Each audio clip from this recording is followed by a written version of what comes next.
Now, a proposal to bar federal employees from using the Chinese app TikTok on government devices appears set to become law, threatening to deal a massive blow to the company's reputation and scare off advertisers, even if it will not affect many users.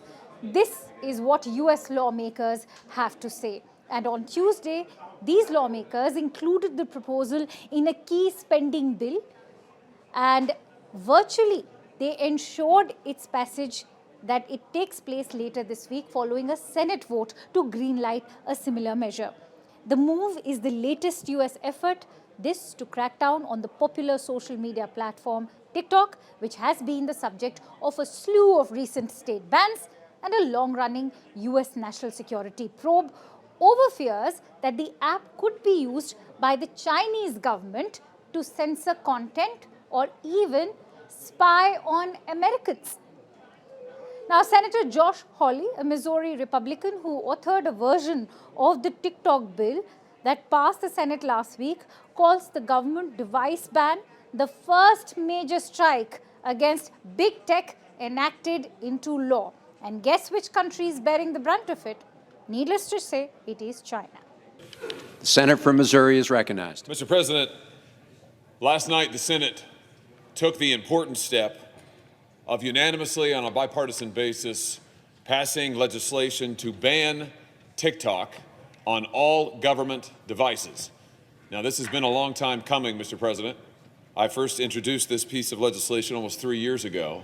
But last night's legislation is vitally important because never has the security threat to the American people from the Chinese Communist Party been more grave, and never has the determination on the part of the Chinese Communist Party to leverage every possible asset, every possible platform to gather information, personal information, from the American people been more serious than it is now.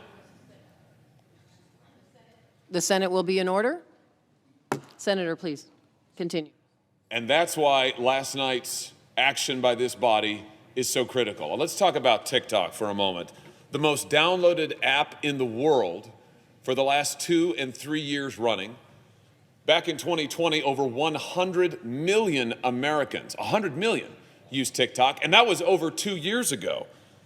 Since 2022, TikTok's average monthly users, and this year, every quarter of this year, has increased by 234%. It's incredible growth. And you can see why. It's a fun app to use. Here's what most Americans don't know, because TikTok doesn't want them to know. It's that the app runs continuously in the background on your phone or device. It collects your keystrokes. It has access to your email, access to your calendars, access to the notes and clipboard functions of your computer or iPhone or tablet or device. It, of course, tracks your geolocation.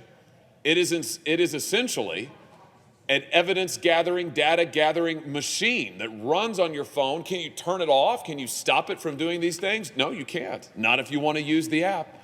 And what's the connection to Beijing? Only this, that TikTok is owned by ByteDance, a Chinese company, and under Chinese law, that company must provide all data to the Chinese Communist Party that the party wants upon its request.